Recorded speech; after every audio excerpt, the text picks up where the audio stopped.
I'm Jimmy Kuroiwa. I'm a Kaua'i High School grad of 1960. I didn't hear what you said.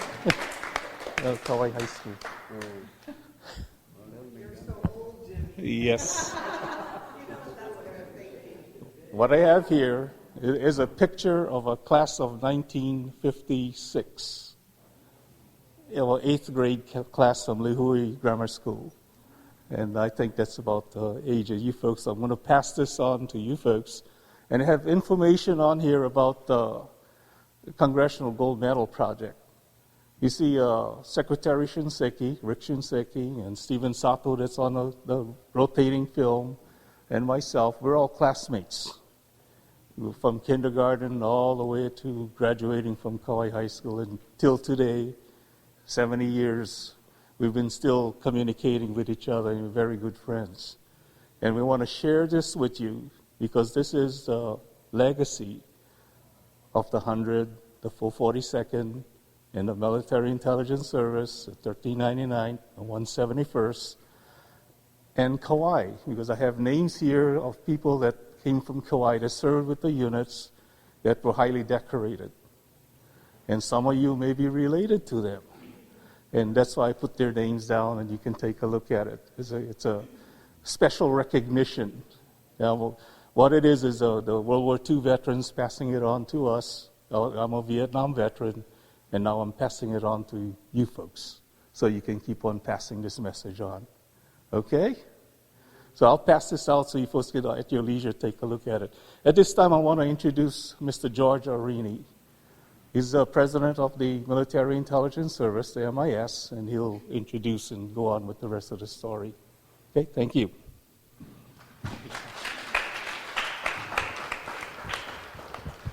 Thank you, Jimmy.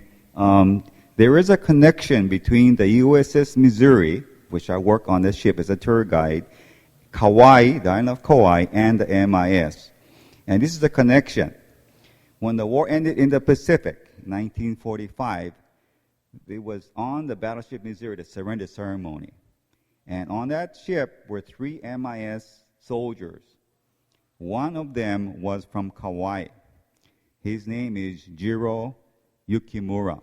Anyone know the Yukimura family? Yeah. His daughter, by the way, is Joanne Yukimura. And he's about 93 years old. And he's still, he's pretty good. So that's the connection, okay? USS Missouri, Kaua'i, and the MIS. Now, this morning, we have 2 MIS veterans to talk to you. To my right is Yoshinobu Oshiro. He served in the MIS during the occupation of Japan. He was interrogating Japanese POWs come back from Siberia. And to my left is George Shiroma. He served in the Philippines in World War II. So they're going to be here to talk to you about the MIS or their time in the Pacific. So I'm going to give the mic first over to Yoshinobu-san.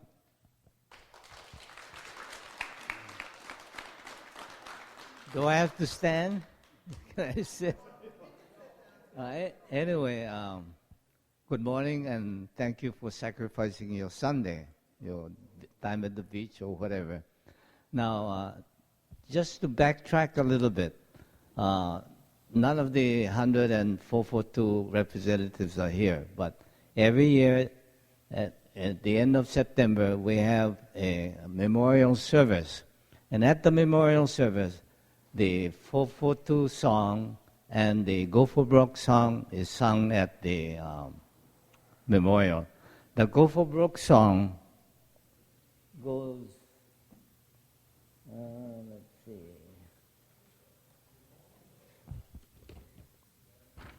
It's an old field artillery song.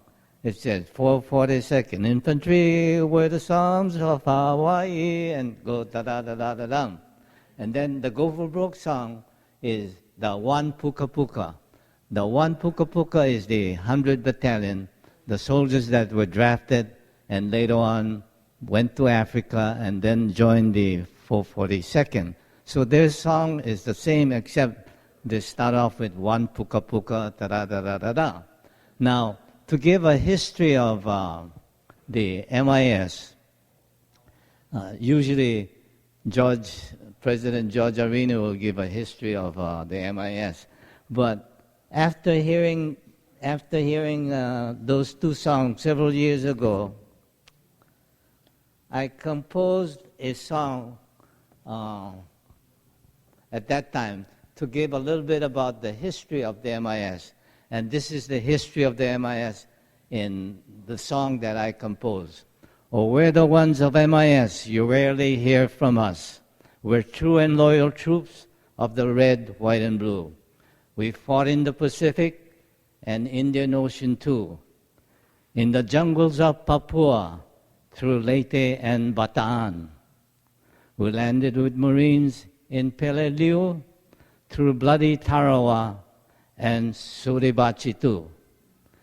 Iwo Jima, Okinawa, the final battlegrounds, flushing enemy caves and dodging kamikaze. And then the guns were silent aboard the mighty Mo. We served our country loyally for red, white, and blue. And now the occupation in the land of rising sun, we follow scapin orders of the five-star general. We serve as interpreters and translators too, for peace and tranquility for the red, white, and blue. So I put the song together after I was a teacher at an elementary school and later on did some other kind of work. But the tune came from a cheerleader song. And but turn it like that.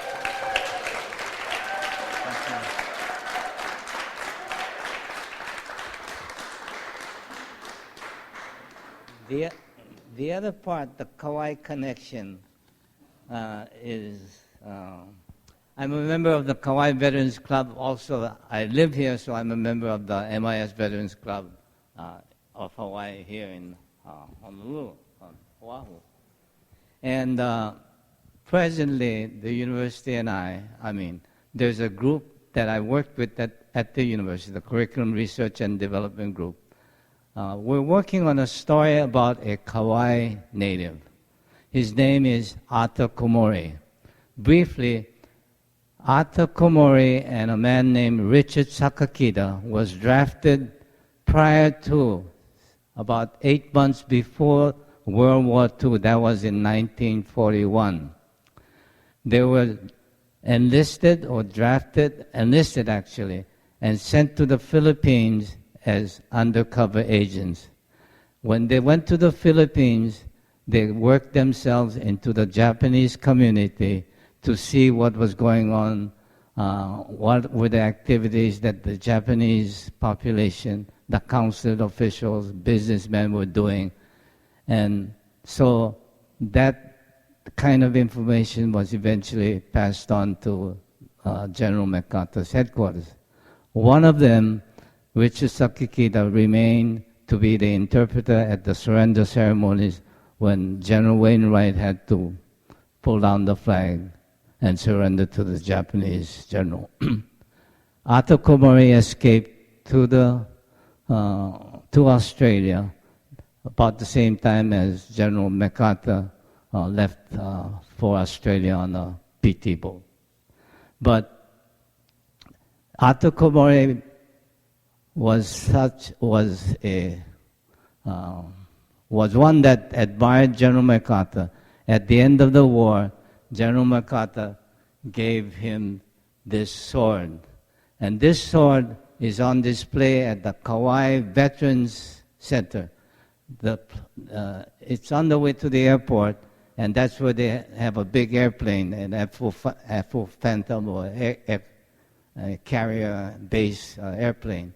And if you go there, you'll see the many replicas and stories about all the Kaua'i veterans that served in Europe, in Asia, and all the other places. And one in particular shows this sword in a glass case and the story behind this sword. Let's see. As I said, I have a list of the Kaua'i veterans, and as President George said, that Mr. Jiro Yukimura, and some of the names that you might hear is here, Mr. Dobashi Norman Hashisaka, who was the one that I think he's head of the Kaua'i Cookie Company. Is there a Kaua'i Cookie Company that you're familiar with? Well, he was an interpreter, and then he was the one that interpreted the sword. When was the sword built and whatever. So, and then there's Komori and Mr. Gage, who's a World War II veteran, and several others that I won't mention. Now, the part that I'd like to relate for my military duty was when I was 18-year-old, the war had ended, and many of our friends volunteered for the service, primarily because we wanted to take advantage of what they call the GI Bill of Rights. If you serve for 2 or 3 years, then after discharge, the military will pay your tuition and books and all that to go to the university. So I volunteered. I trained at Schofield Barracks for about 6 weeks. Then after 6 weeks, we were put on a troop transport, 300 of us, all mostly draftees. There were others that were enlisted. And we boarded the ship, 300 of the local boys, with about 1,500 enlistees or draftees, not draftees, but they were on board the ship from California and Arizona. And when we landed in Yokohama, all the local boys, the 300 were left off, got off in Yokohama, and we stayed at a Repel Depot. And during the Repel Depot period, then they segregated. Some of the local boys went to become paratroopers, and they left airborne. Others went to the infantry units in Kyushu and Osaka and other places. But 60 of us, because we looked Japanese and we had Japanese sounding names like Oshiro, Higa, or whatever, Shiroma, we were selected to go to this place called ATIS. ATIS meaning Allied Translator Interpreter Section, that was formed back in 1942 by the Australians and General MacArthur's office. And that's where many of the early translators and interpreters that were trained in San Francisco were sent to Australia in preparation for the war against the Japanese troops in New Guinea and all the other places. So after we landed, the 60 of us were selected, but there were others. There were a couple of Hawaiian boys because they had a name like Oana, and Oana was a big boy. I think he was from Lelehu or someplace. He was about 6 feet and weighed about 200 pounds. So when they decided to interview us, they asked us, where did you go to school? How many years of Japanese language? So we said that we went to public elementary school, and then after 5 hours went to a Japanese language school, whereas the ones that, the Filipino boys, Chinese boys, they didn't have to go to school. They had their home chores and they played after that. So we were kind of envious of them. But when Oana was interviewed, the man asked him, what is your name? He said, his name is da-da-da-da Oana. And he said, did you attend Japanese school? He said, no, I have a lot of Japanese friends. Can you speak Japanese? He said, oh, yeah, bakatari and all the other kind of stuff. So the interviewer said, okay, Mr. Oana, you may be this. My turn came, and then I said, yes, I can read hiragana, katakana, and a few Japanese characters or kanji, Chinese ideograph or kanji. And they said, okay, private, that's it. So after interviewing the 60 of us, then some of them were immediately assigned, especially the kibes. Kibes are the ones that had born in Hawaii, gone to Japan to go to school there because the parents wanted them to learn Japanese, and then eventually they came back to Hawaii. So they were very proficient in Japanese. So they were immediately assigned to what they call the Civil Censorship Detachment.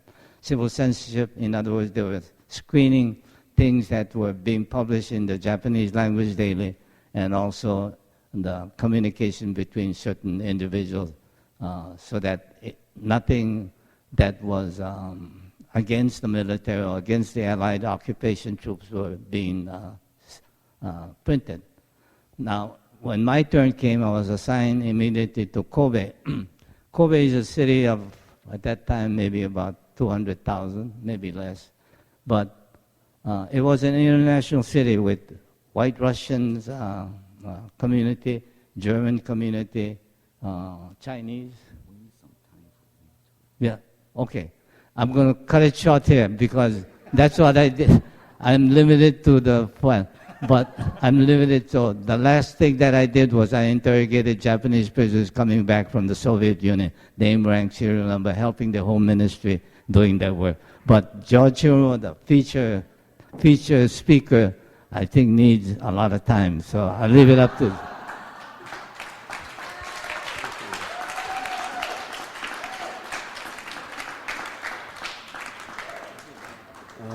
You should have kept on talking so I don't have to say a thing.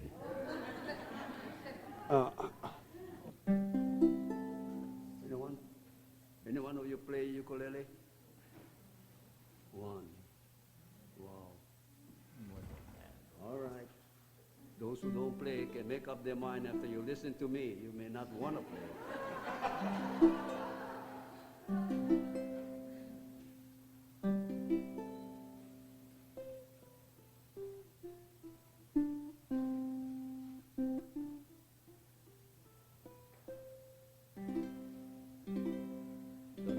Makes the music.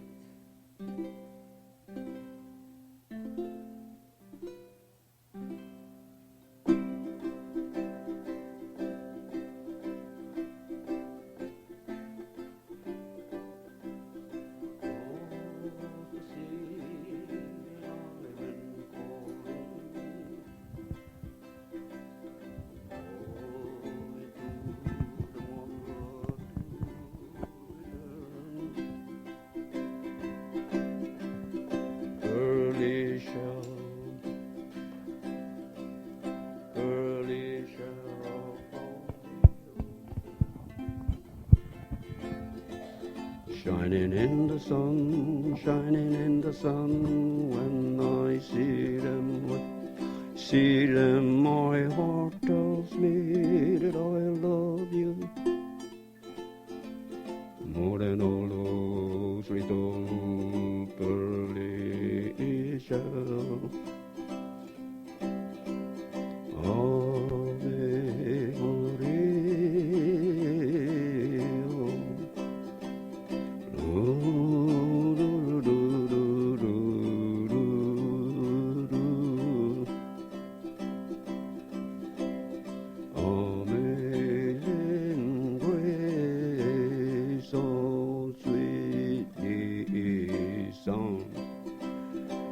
Sailors like me, I once was lost, but now I'm found, was blind, but now I see.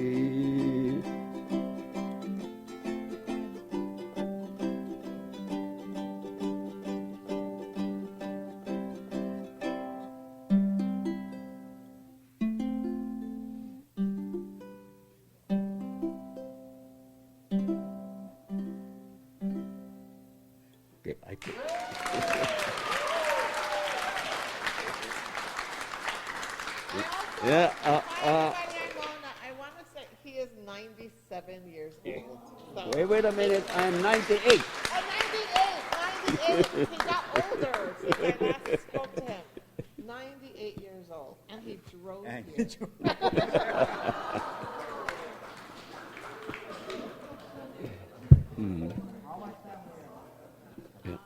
Okay, I'm going to tell you a story now. I wanted to mention one thing. George Arine here is with Battleship Missouri, but he was also featured in the movie Battleship. So he's like a movie star. Who saw the movie Battleship? Anyone see the movie?